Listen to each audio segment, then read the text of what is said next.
Breaking news we're getting from the PA Newswire that there's been reports of an explosion outside Liverpool Street Station. That, of course, in the East End of London. It's the bordering area. You'll be maybe familiar with the Swiss building known as the Gherkin, which, of course, has been a familiar landmark throughout London for the past sort of couple of years or so.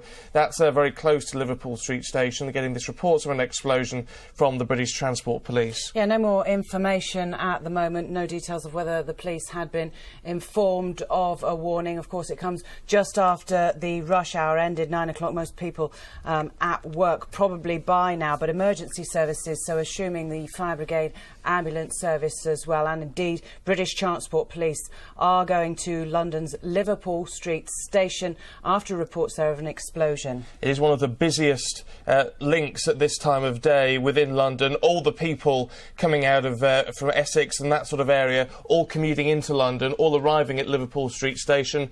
There's a whole hub, of course, of underground stations as there. Many people use it for links into the City of London. It's often one of the best ways in from there, but it is one of the busiest areas that we know within London. The latest we're getting is from the London Ambulance Service telling us that they've sent resources out to the scene. Now, by that they mean a number of vehicles have been sent to Liverpool Street Station. No further details of what could have caused this explosion, what it could be, how big it's been, or indeed at this time whether there have been any injuries. But of course the ambulance service telling us that it has sent a number of vehicles to Liverpool Street Station in the last few minutes. The station has, as you'll no doubt understand, been closed now this morning. Eyewitnesses say there was a bang heard during rush hour. Of course, now it's slightly after rush hour. That's according to British Transport Police. The noise could have been power-related, is some speculation we're hearing from Reuters, though still early days and officers are attending the scene.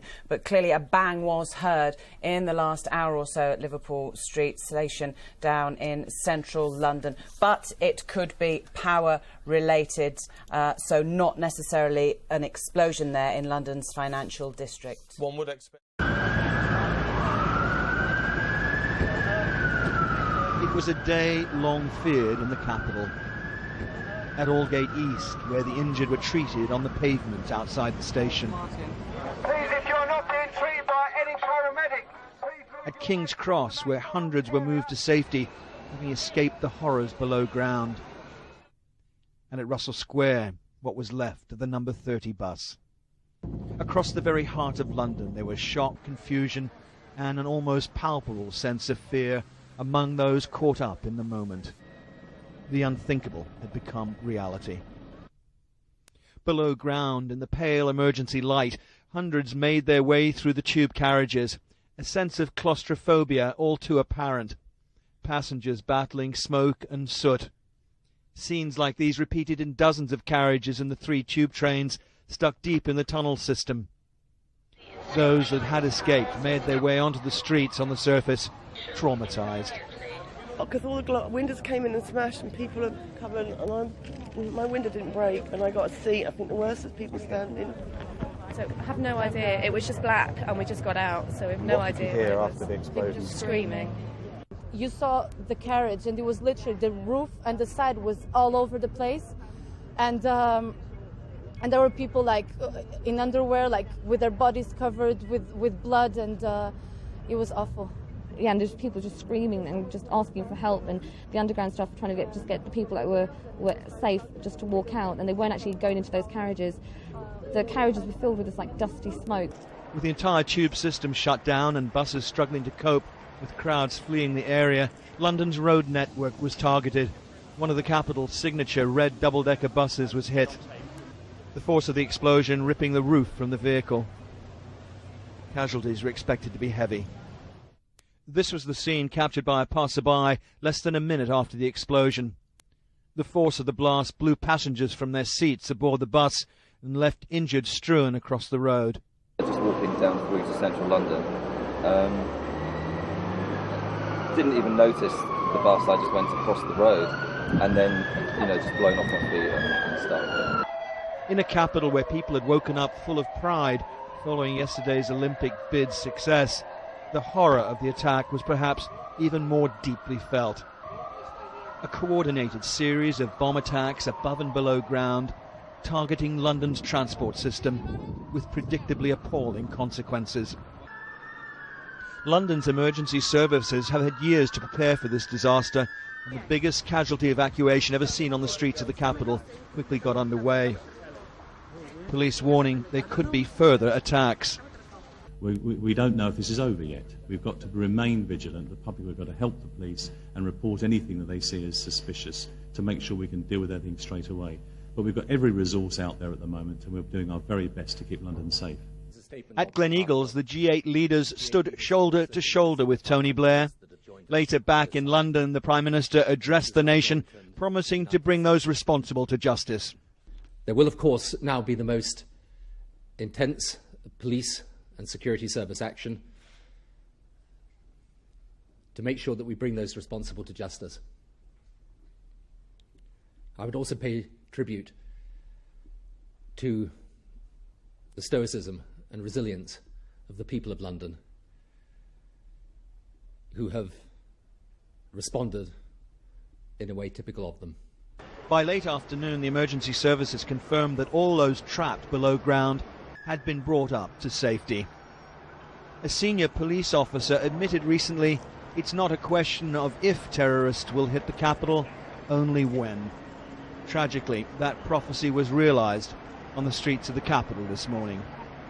Peter Sharp, Sky News.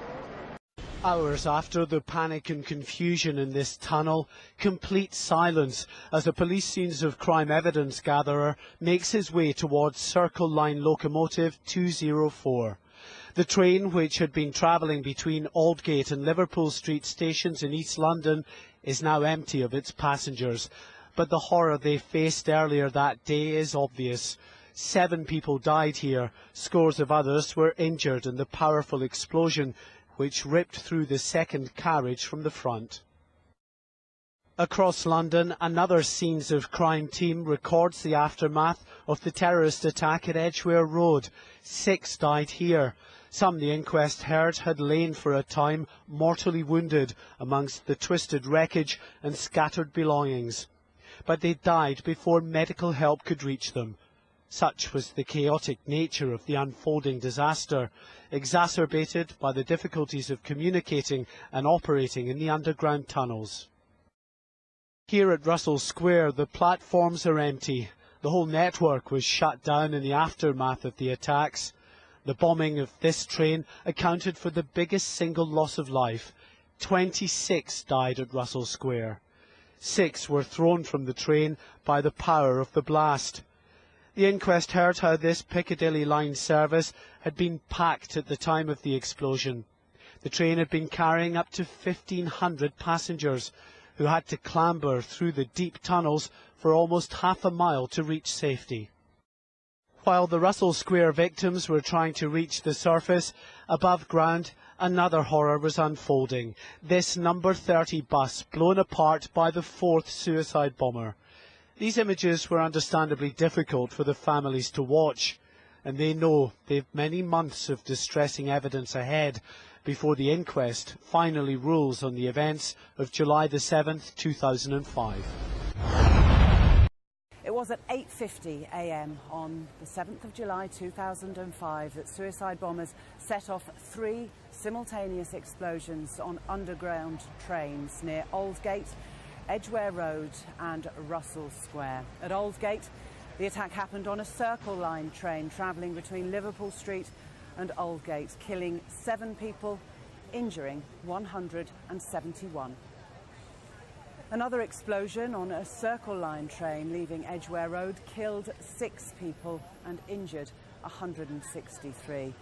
Another bomb was detonated on a Piccadilly line train travelling between King's Cross and Russell Square.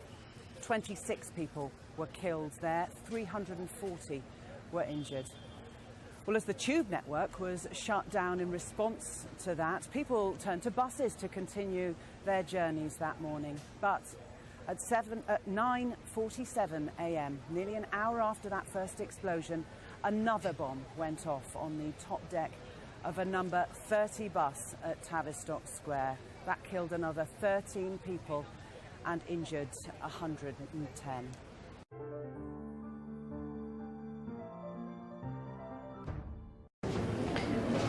Yesterday's bombings in London have deeply affected us all. I know I speak for everyone in expressing my sympathy to those who have been caught up in these events, and above all to the relatives and friends of those who have lost their lives. My thoughts are also with the injured, some of whom I have been able to see and talk to today. I also want to thank you and all members of the emergency services and Transport for London, who are working with such care, professionalism and sensitivity, often in very difficult circumstances. You have the respect of all of us as you go about your business.